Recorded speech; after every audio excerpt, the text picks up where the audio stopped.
Most naval historians will tell you the deadliest German commerce raider was the Admiral Graf Spee. That is wrong. The most successful auxiliary cruiser of World War II sank more Allied tonnage than any other, and its captain achieved this with virtually no support, no safe harbor, and a crew that had never fired a shot in anger. Her name was Schiff 33, but the world knew her as the Pinguin. By the time she was done, this one converted freighter had captured or sunk 28 ships. That is more than any other surface raider in the entire conflict. The Pinguin slipped out of Germany on June 15, 1940, disguised as a Soviet freighter named Petchura. Her captain, 37-year-old Ernst Felix Kruder, had spent the interwar years trading coffee in Central America, not plotting naval strategy. That background made him unusual. He thought like a businessman, not a warrior. He broke out into the Atlantic via the Denmark Strait, hugging pack ice to avoid radar, which the British were still learning to trust. So, Kruder's first rule was pretty simple: no engagement unless you had absolute surprise. If a merchant ship spotted you first, well, you broke off, no exceptions. On July 31, 1940, she found her first target. It was the Norwegian Trafalgar. Kruder didn't sink her. Instead, he captured her intact.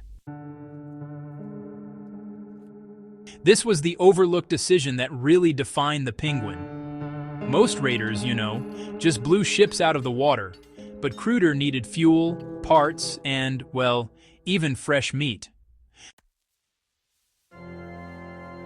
He sent Trafalgar to Bordeaux with a prize crew and a forged manifest.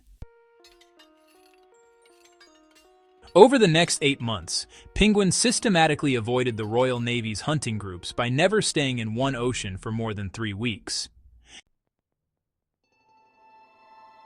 The crew lived under constant strain, no port calls, no shore leave, and the knowledge that, well, just one distress signal meant destroyers would arrive within 3 days.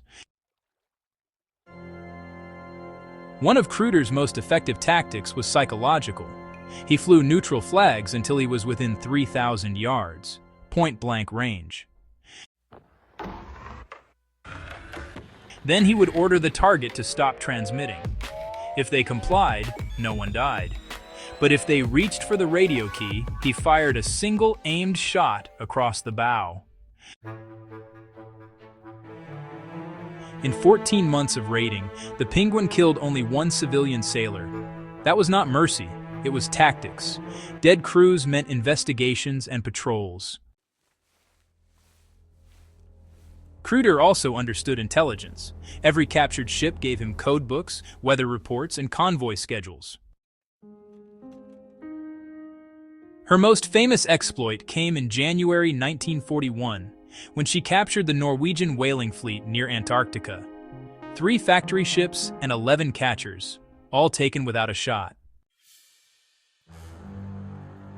The British Admiralty finally diverted 3 cruisers and an aircraft carrier to hunt 1 auxiliary cruiser. But Pinguin had already moved. That was her real genius, never being where the enemy expected, always being where they had just left. On May 8, 1941, the Cornwall finally cornered her south of the Seychelles. Kruder made one mistake. He waited too long to abandon ship, hoping to save the 200 prisoners locked below. A 7.5-inch shell detonated her mine storage. The Pinguin vanished in 40 seconds. Kruder and 300 of his crew went down with her.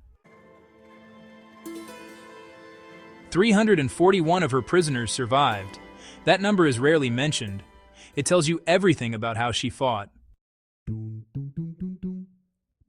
The lesson of Schiff 33 is not about naval heroism. It's about asymmetry. Cruder proved that a cheap, clever, and patient asset could tie down 100 times its own value in enemy resources. The modern Houthi drone boats and Iranian fast attack craft operate on the same principle: inflict cost without winning a battle. But you know, there is a human limit to this kind of war. Cruder never sank a hospital ship. He never attacked lifeboats. He understood really that restraint is not weakness. It is operational discipline. The most successful auxiliary cruiser in history died in under a minute. Her crew did not get a parade. They got the respect of their enemies. In naval warfare, that is honestly the only legacy that lasts.